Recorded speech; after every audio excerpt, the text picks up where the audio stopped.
Previous వీడియోస్లో మనం different types of వేరియబుల్స్ని ఏ విధంగా డిక్లేర్ చేయాలి అనేది చూసాం. అంటే నార్మల్ డేటా టైప్స్ కలిగిన వేరియబుల్స్, అట్లనే స్టాటిక్, కాన్స్టెంట్ వేరియబుల్స్, ఇట్లాంటివి ఎలా డిక్లేర్ చేయాలి, వాటిని ఎలా యూజ్ చేయాలనేది చూసాం. మరి ఈ వీడియోలో మీకు ఆబ్జెక్ట్ వేరియబుల్స్ ఎలా డిక్లేర్ చేస్తారు, వాటిని ఎలా యూజ్ చేస్తారు అనేది చూద్దాం. మరి ఇక్కడ చాప్టర్ 2లో మంత్లీ సేల్స్ అని ఈ ఎక్సెల్ ఫైల్ని, ఎగ్జాంపుల్ ఫైల్ని ఓపెన్ చేసుకోండి. చేసుకున్న తర్వాత ఇక్కడ డే సేల్స్ ఇట్లా ఉంది. మరి చూడండి, జనవరి సేల్స్, ఫిబ్రవరి సేల్స్, మార్చ్ సేల్స్ ఇట్లా ఉన్నాయి. 3 షీట్స్ ఇక్కడ ఉన్నాయి. మరి మీరు Alt F11 తీసుకున్నట్లయితే ఇక్కడ ఒక ఆబ్జెక్ట్ వేరియబుల్ని డిక్లేర్ చేయడం జరిగిందండి. WKS as worksheet. వర్క్షీట్ అనే ఆబ్జెక్ట్కి ఇక్కడ వేరియబుల్ని డిక్లేర్ చేసాం. అంటే మామూలుగా మీరు ఇంటిజరు, స్ట్రింగు, కరెన్సీ ఇట్లాంటి వేరియబుల్స్ డిక్లేర్ చేస్తుంటారు. మరి ఇక్కడ ఆబ్జెక్ట్కే ఒక వేరియబుల్ని తీసుకోవడం జరిగింది. అంటే worksheet is equal to WKS అనమాట. సో ఇట్లా ఎన్ని వేరియబుల్స్ అయినా సరే ఆబ్జెక్ట్ వేరియబుల్స్ మీరు డిక్లేర్ చేసుకొని ఆ ఆబ్జెక్ట్ వేరియబుల్స్కి సెట్ స్టేట్మెంట్ ద్వారా మీరు వాల్యూని అసైన్ చేయొచ్చు. అంటే WKS అనేది, ఈ WKS ఆబ్జెక్ట్ అనేది ఏ వర్క్షీట్కి రిఫరెన్స్గా ఉంటుంది అనేది ఇక్కడ మనం సెట్ చేయాలి. This workbook dot worksheets Jan sales. అంటే ఈ WKS అనేది Alt F11 మీరు ప్రెస్ చేసి చూసినట్లయితే ఇక్కడ జాన్ సేల్స్ అనే వర్క్షీట్ ఉంది. ఈ జాన్ సేల్స్ అనే వర్క్షీట్కి ఇది రిఫరెన్స్గా ఉంటుందన్నమాట. మరి ఇప్పుడు ఆ జాన్ సేల్స్ అనే వర్క్షీట్కి మీరు ఎటువంటి ప్రాపర్టీసు సెట్ చేయాలన్నా సరే ఈజీగా ఇట్లా సెట్ చేయొచ్చు. WKS dot tab dot colour equal to VB red అని ఇవ్వడం జరిగింది. మరి దానికి ఉండే ట్యాబ్ కలరు VB రెడ్గా మారిపోతుందండి. అంటే ఇక్కడ VB రెడ్ అనేది ఒక కాన్స్టెంట్. ఇక్కడ VB red, VB green, VB ఇట్లా VB ఎల్లో ఇట్లా constant variables, constant values, different values ఉంటాయి. మరి ఇప్పుడు రెడ్ అనే VB రెడ్ అనే దాన్ని దీనికి ట్యాబ్ కలర్గా అసైన్ చేశాను. సో ఇప్పుడు మీరు F5 ప్రెస్ చేయండి, ఆటోమేటిక్గా దాని యొక్క ట్యాబ్ కలరు రెడ్గా మారిపోయి ఉంటుంది. Alt F11 పెట్టి చూడండి, ఇక్కడ చూడండి రెడ్గా మీకు మారిపోయింది. ఓకే, జనవరి సేల్స్ అనేది రెడ్గా మారిపోయింది. అట్లనే మీరు ఫర్ ఎగ్జాంపుల్ దీనికి ఇదే వేరియబుల్కి వేరే వాల్యూ, అంటే వేరే వర్క్షీట్ని సెట్ చేస్తాం. ఇప్పుడు ఫెబ్ సేల్స్ అంటే ఫిబ్రవరి సేల్స్ అనే ఒక షీట్ రిఫరెన్స్ని దీనికి ఇవ్వడం జరిగింది. ఇప్పుడు ఇక్కడ VB మనం బ్లూ అని ఇద్దాం. VB బ్లూ అనే కాన్స్టెంట్ని దానికి అసైన్ చేసాం కలర్గా. ఇప్పుడు F5 ప్రెస్ చేయండి. ఇప్పుడు వెళ్ళి అక్కడికి వెళ్ళి చూడండి, Alt F11 ప్రెస్ చేసి ఇదేమో రెడ్ ఉంది, ఇదేమో ఇట్లా బ్లూగా మారిపోవడం జరిగింది. మరి ఇట్లా ఒక ఆబ్జెక్ట్కి మీకు ఇక్కడ వేరియబుల్స్ తీసుకున్నట్లయితే ఈజీగా మీరు కోడింగ్లో ఇట్లా ఫుల్గా రాయకుండా మీరు సింపుల్గా ఈ వేరియబుల్ని యూజ్ చేసుకొని దానికి సంబంధించిన ప్రాపర్టీసు మొత్తం కూడా మార్చుకోవచ్చు అనమాట. మామూలుగా రాయాలనుకోండి, ఎలా రాస్తారు? ప్రతిసారి ఏది చేంజ్ చేయాలన్నా సరే ఫుల్గా ఇట్లా రాయాల్సిన అవసరం ఉంటుంది. For example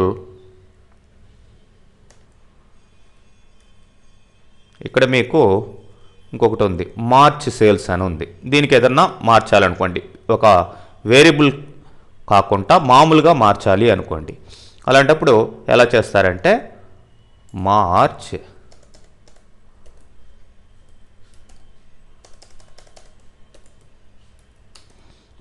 sales dot tab dot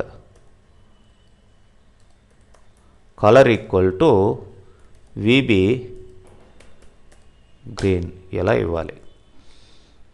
మరి ఇలా ఇవ్వకుండా సింపుల్గా దీనికి డబ్ల్యూకేఎస్ఓ ఏదో ఒక వేరియబుల్ తీసుకున్నట్లయితే ఇవంతా ప్రతిసారి రాయాల్సిన అవసరం లేదన్నమాట. ఏ చేంజ్ చేయాలన్నా సరే, అంటే కలర్ ఒకటే కాదు, ఇంకా దానికి సంబంధించిన ఈ వర్క్షీట్కి సంబంధించిన ఎలాంటి చేంజెస్, ఎలాంటి కోడింగ్ మీరు చేయాలన్నా సరే ఈ ఫుల్గా రాయకుండా సింపుల్గా వేరియబుల్ తీసుకుంటే సరిపోతుందన్నమాట. ఇప్పుడు రన్ చేసి చూస్తాం. F5 ప్రెస్ చేశాను, మరి చూడండి అదైతే వర్క్ అయింది. బట్ లెంతీ కోడ్ అనేది అవసరం లేకుండా మీకు సింపుల్గా ఇట్లా ఆ యొక్క ఆబ్జెక్ట్కి, అంటే నాట్ ఓన్లీ వర్క్షీట్, సెల్కి కావచ్చు, లేదంటే బుక్కి కావచ్చు, ఇట్లా ఏవైతే ఆబ్జెక్ట్స్ ఉన్నాయో మీ యొక్క ఎక్సెల్లో వాటన్నిటికీ కూడా మీరు ఇట్లా వేరియబుల్స్ డిక్లేర్ చేసుకొని ఆ వేరియబుల్స్ ద్వారా మీరు వర్క్ చేసుకునే అవకాశం ఉంటుందండి. నెక్స్ట్ విత్ అనే స్టేట్మెంట్ ఎలా వర్క్ అవుతుందో చూద్దాం. ఫర్ ఎగ్జాంపుల్ ఇక్కడ A1 అనే దగ్గర నేను కర్సర్ ప్లేస్ చేశాను.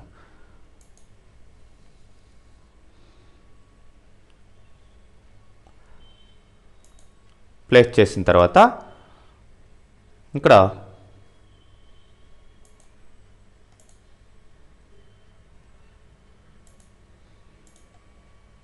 మ్యాక్రోస్లోకి వెళ్ళి ఒక మ్యాక్రోని రికార్డ్ చేద్దాం.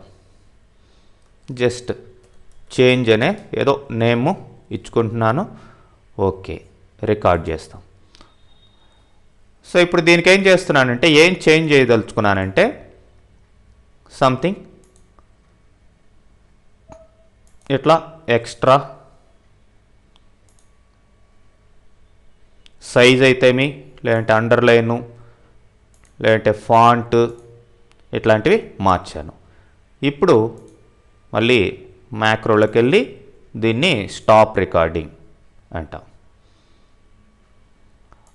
మరి ఇప్పుడు దాంట్లో ఏమి రికార్డ్ అయింది అని మనం చూసినట్లయితే వ్యూ మ్యాక్రోస్ చేంజ్ ఎడిట్. చూడండి, మనం తీసుకున్న cell range A1 dot select, అంటే A1 అనే సెల్ అక్కడ రేంజ్గా సెలెక్ట్ అయింది. మరి with selection dot font, with అంటే ఏదైతే సెలెక్ట్ చేసుకున్నామో ఆ A1 అనే సెల్లు, లేదంటే ఒక సెల్ కావచ్చు, రేంజ్ ఆఫ్ సెల్స్ కావచ్చు, మరి వాటికి సంబంధించిన మనం చేసిన యాక్షన్స్ అన్నీ కూడా ఇక్కడ రికార్డ్ అయ్యాయి. Selection dot font with selection dot font, ఇది ఇక్కడ విత్ సెలక్షన్ డాట్ ఫాంట్ అనేది స్టార్ట్ అయింది. ఇక ఆ ఫాంట్కి నేమ్ ఏంటి, సైజ్ ఏంటి, దానికి స్ట్రైక్ ట్రూ ఉందా, ఫాల్స్ ఉందా స్టార్టింగ్లో, ఇవన్నీ కూడా మనకి ఇక్కడ మ్యాక్రోలో రికార్డ్ అయ్యాయి. లాస్ట్లో ఏముంది, ఇక్కడ దాకా ఎండ్ విత్. ఓకే, ఇక్కడ విత్ స్టార్ట్ అయింది, ఇక్కడ ఎండ్ విత్ అయింది. ఈ మధ్యలో డాట్ని మాత్రమే మనం వాడుతున్నాం. చూడండి, మీరు కావాల్సింటే డాట్ అని ఇచ్చి మీరు దాని ఫాంట్, సైజు ఏ కావాలన్నా సరే మీరు ఇచ్చుకోవచ్చు. అంటే ప్రతిసారి మామూలుగా అయితే ఎలా రాయాలి code, selection dot font dot name, selection dot font dot size, selection dot font dot strike true, ఇట్లా ప్రతిసారి మీరు దీన్ని అప్లై చేయకుండా విత్ అనే ఇక్కడ స్టేట్మెంట్ ద్వారా దీన్ని సెలెక్ట్ చేసుకొని డాట్ అని ఇచ్చుకుంటా ఉంటే, డాట్ మీన్స్ దానికి ముందర సెలక్షన్ డాట్ ఫాంట్ అనేది ఉంది అని అర్థం, ఎండ్ విత్ వచ్చేంత వరకు.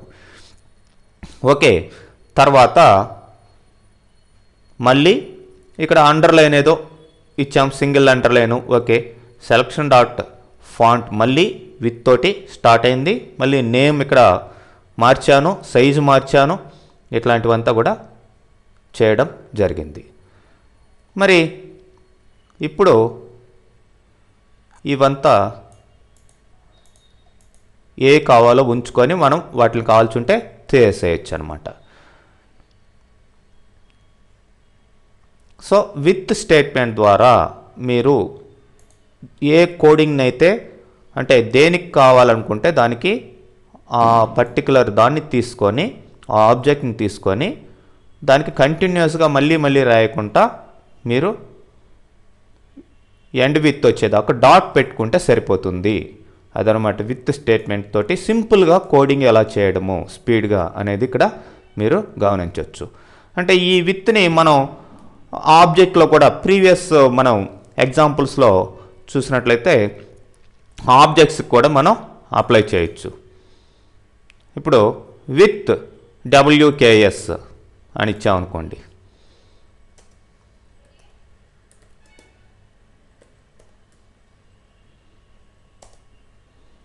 అంటే ఇక్కడి నుంచి మనం డాట్ ట్యాబ్ ఈక్వల్ టు లేదంటే tab dot colour equal to